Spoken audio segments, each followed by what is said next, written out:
السلام عليكم ورحمة الله وبركاته.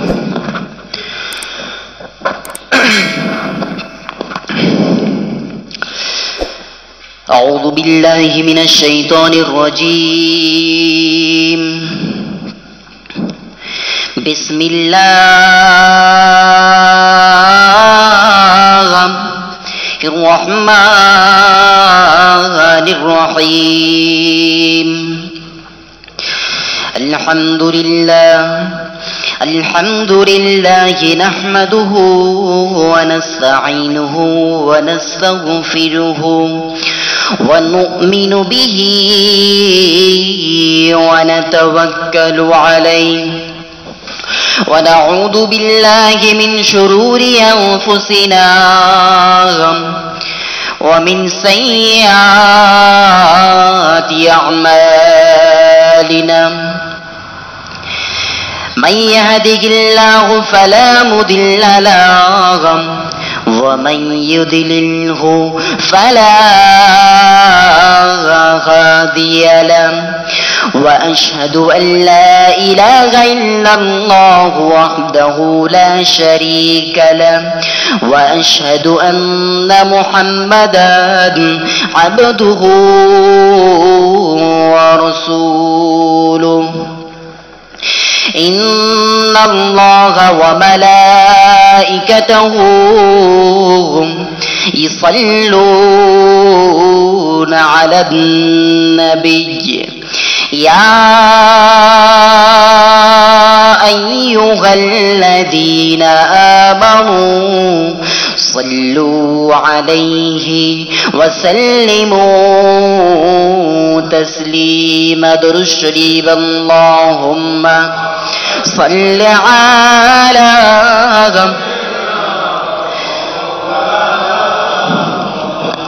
وعلى آله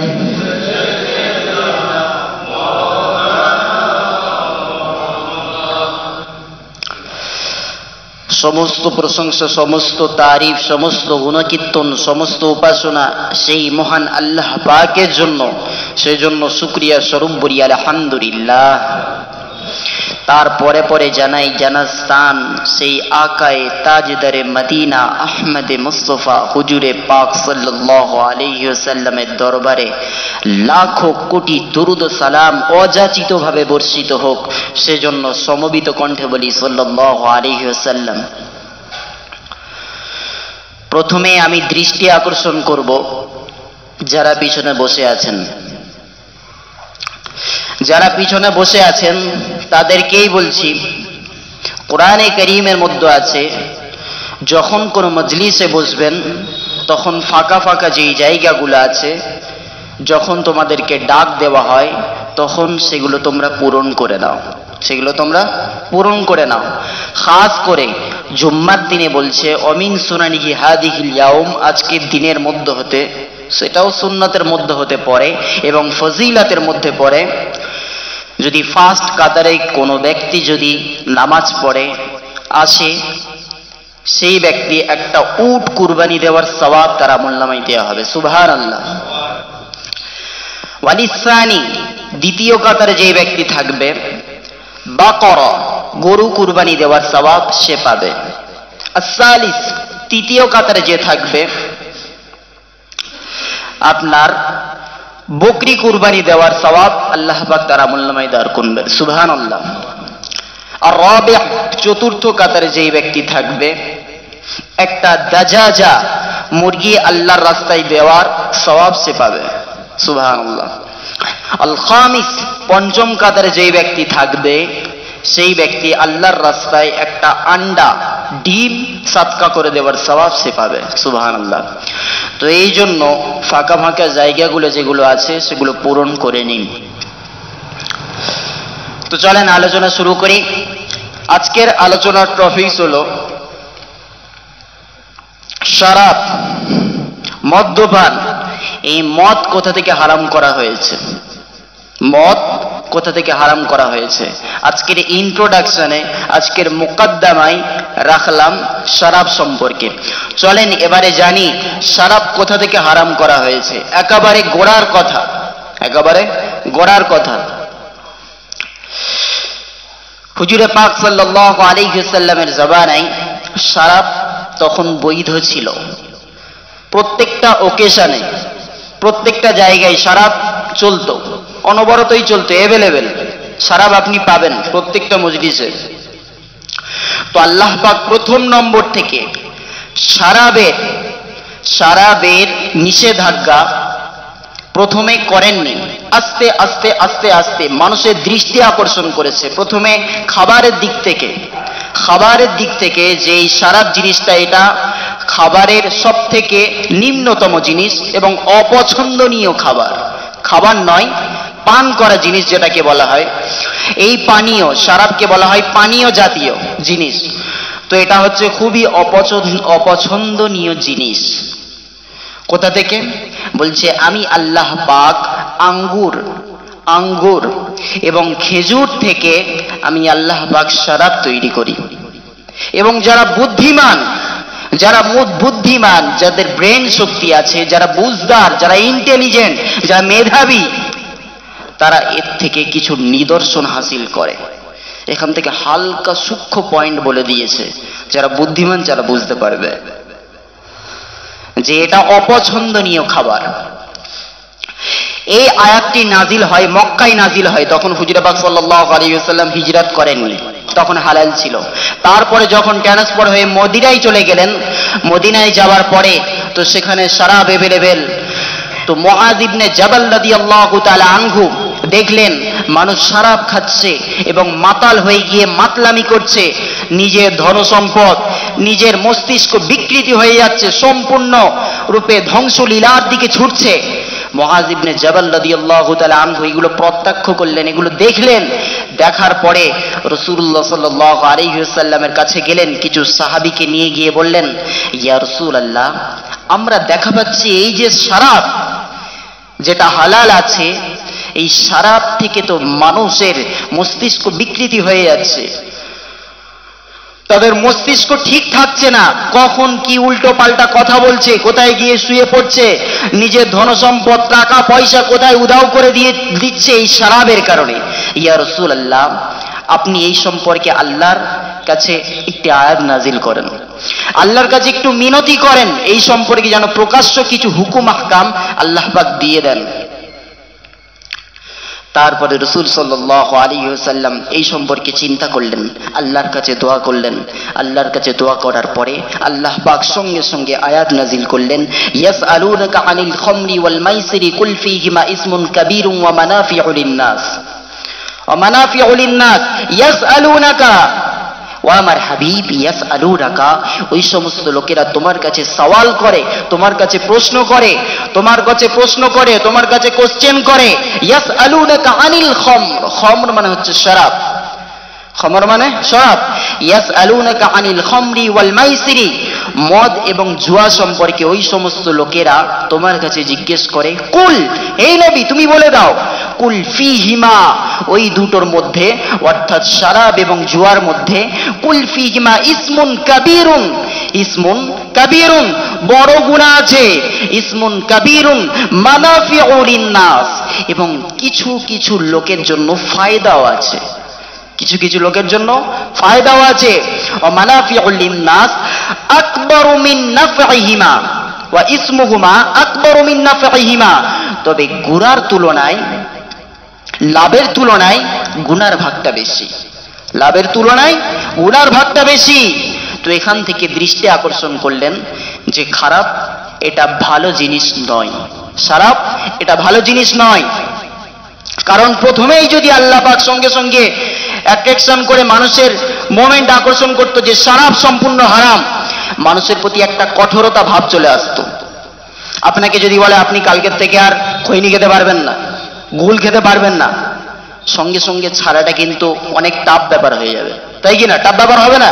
কিন্তু যদি ওটাকে আপনি বলেন যে আপনি কালকে যেটা 5 বার খান ওটা 3 বার খাবেন, তারপরে আস্তে আস্তে এরকম কমাতে কমাতে দেখবেন আস্তে আস্তে স্থির হয়ে যাবে, তখন আর অত টাফ ব্যাপার হবে না। তেমনি আল্লাহ পাক শরাবকে হারাম করেছেন আস্তে আস্তে আস্তে আস্তে, সিকোয়েন্স অনুযায়ী। তো তারপরে যখন বলল যে শরাবের মধ্যে লাভও আছে, আপনার শরীরে ফিটনেস বলেন, এই সমস্ত দিকেও শরাব কার্যকরী আছে, কিন্তু তার সত্ত্বেও শরাবের কার্যকরী বিষয়ের থেকে ক্ষতির দিকটা বেশি, ক্ষতির দিকটা বেশি। তো সেই জন্য শরাবকে হারাম করা হয়েছে। তবে হারাম পুরোপুরি এখনো পর্যন্ত করা হয়নি, এখন শুধু বলা হয়েছে যে খারাপ, এটা একটা অপছন্দনীয় জিনিস এবং লাভের তুলনায় ক্ষতির দিকটা বেশি, এতটুকু মানুষের সামনে বলা হয়েছে। লাভের তুলনায় ক্ষতির দিকটা বেশি, এতটুকু বলা হলো।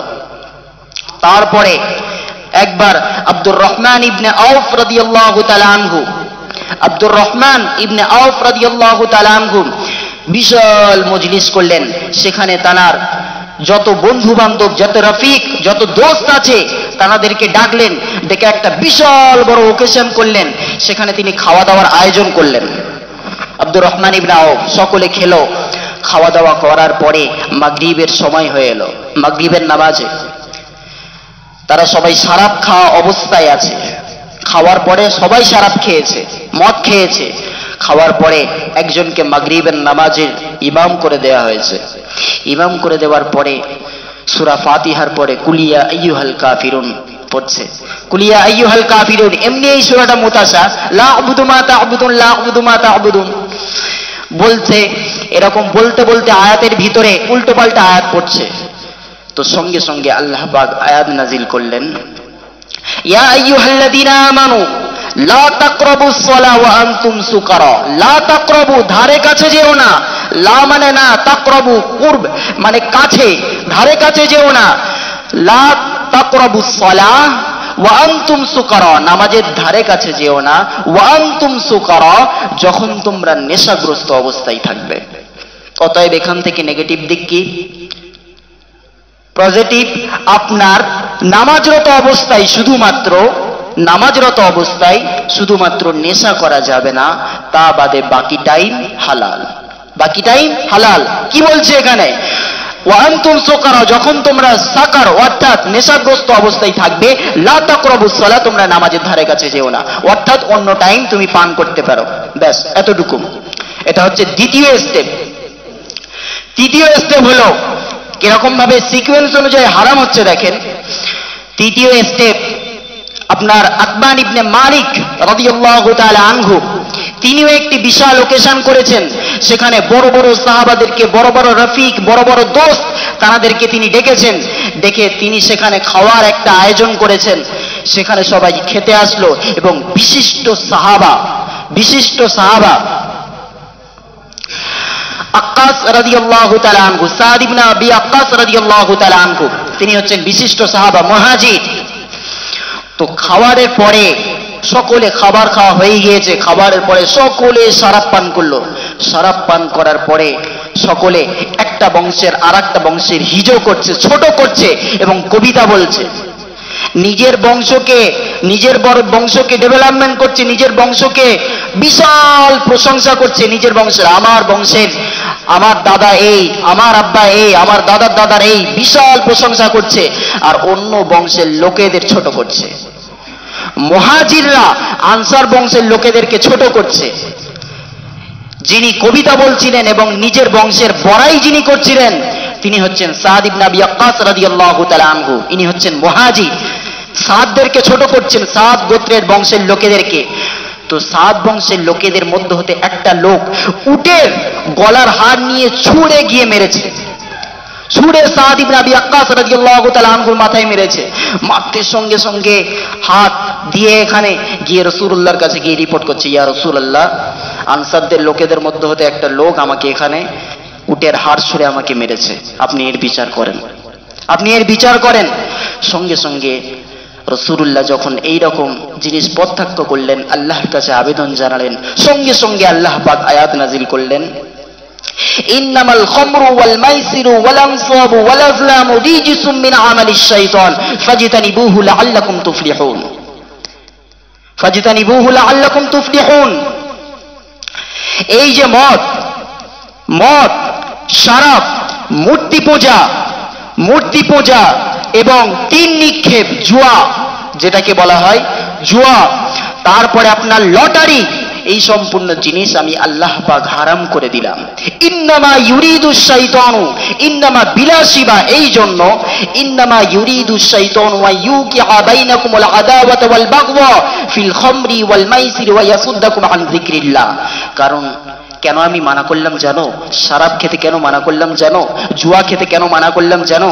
কারণ শয়তান এই জুয়া এবং মদের দ্বারাই তোমাদেরকে আনিসসালা, নামাজ থেকে তোমাদেরকে বিরত রাখে, নামাজ থেকে তোমাদেরকে বাধা প্রদান করে, এবং এই শরাব দ্বারাই মানুষের মধ্যে ভ্রাতৃত্বের সম্পর্ক ভুলে গিয়ে লড়াই করতে আরম্ভ করে দেয়, লড়াই করতে আরম্ভ করে দেয়। তো সেই জন্য আমি আল্লাহ পাক এটাকে চিরজীবনের মতো বিদায় করে দিলাম। আমি আল্লাহ পাক ইসলাম মেরে এটাকে সম্পূর্ণ হারাম করে দিলাম। তো এই খবরটা গোটা মদিনায় ছড়িয়ে পড়ল। যখন মদিনায় যখন ছড়িয়ে পড়ল খবরটা, যার কাছে যেমন বোতল ছিল, যেমন যেই অবস্থায় শরাব ছিল, সকলে সঙ্গে সঙ্গে ঢেলে দিয়েছিল, সঙ্গে সঙ্গে ঢেলে দিয়েছিল। মদিনায় সেই দিন শরাব, চারিদিকে শরাব, যেখানে তাকাই সেখানেই শরাব। এত শরাব ঢেলে দেয়া হয়ে গিয়েছিল, আপনার যখন বৃষ্টি হয়েছিল, যখন পানি হয়ে গিয়েছিল, মাটি যখন শুষে নিয়েছিল শরাবগুলো, তারপরে যখন পানি বর্ষণ হলো, পানি হলো, সেই শরাবের গন্ধ নাকে ভেসে আসে। এত পরিমাণে শরাব ছড়িয়ে দিয়েছিল। তো এই জন্য সাহাবাদের কাছে যখন হারামের কথা চলে এসেছে, সঙ্গে সঙ্গে তারা অ্যাকসেপ্ট করে নিয়েছে, কোনো রকমে দ্বিধাবোধ করেনি, কোনো রকমে দ্বিধাবোধ করেনি। আর একটা শরাব বলতেই শেষ। তো সুদ নিয়ে কিছু আলোচনা করব বলেছিলাম, তো থাক, ওটা আগামী পর্বে হবে। তো এই শরাব কোনো ব্যক্তি যদি পান করে তার শাস্তি কি? কোনো ব্যক্তি যদি শরাব পান করে তাকে 80 ঘা বেত মারা হবে, তাকে 80 ঘা বেত মারা হবে। তো শরাব এমন একটা জিনিস, শরাবের সঙ্গে হাদিসের মধ্যে আছে, শরাবখোর, একজন শরাব পান করে নেওয়ালা আর একজন মন্দিরে গিয়ে যে ঘন্টা বাজায়, হরিনাম করে, তার সঙ্গে আর এর সঙ্গে কোনো তফাৎ নেই, তার সঙ্গে আর এর সঙ্গে কোনো তফাৎ নেই। বলছে এটা এমন একটা খারাপতম জিনিস, মানে গুনার মা বলা হয়েছে, শরাবকে গুনাহের মা বলা হয়েছে, এমন একটা জঘন্যতম জিনিস। প্রত্যেকটা জিনিসের শুরু এই শরাব দিয়ে, জিনিসের শুরু এই শরাব। এই জন্য শরাবকে চিরজীবনের মতো আমাদেরকে বিদায় করতে হবে। আর 40 দিনের অনেকে বলে থাকে 40 দিনের নামাজ হবে না। 40 দিন যদি সে নামাজ পড়ে, শরাব খাচ্ছে এবং খাওয়া অবস্থায় নেশা কাটিয়ে গেছে, নেশা কেটে গেছে, কাটার পরেও সেই দিন যদি সে নামাজ পড়ে, তার নামাজ হবে না, তার শরীর নাপাক, তার শরীর নাপাক। এটা অনেকে বলে শরীর নাপাক নয়, আসল মাসলা শুনে নেন, শরীর নাপাক নয়, তার নামাজ আল্লাহর দরবারে কবুল হবে না, তার নামাজ আল্লাহর দরবারে কবুল হবে না। শরীর কিন্তু পাক, শরীর পাক, কিন্তু তার নামাজ কবুল হবে না।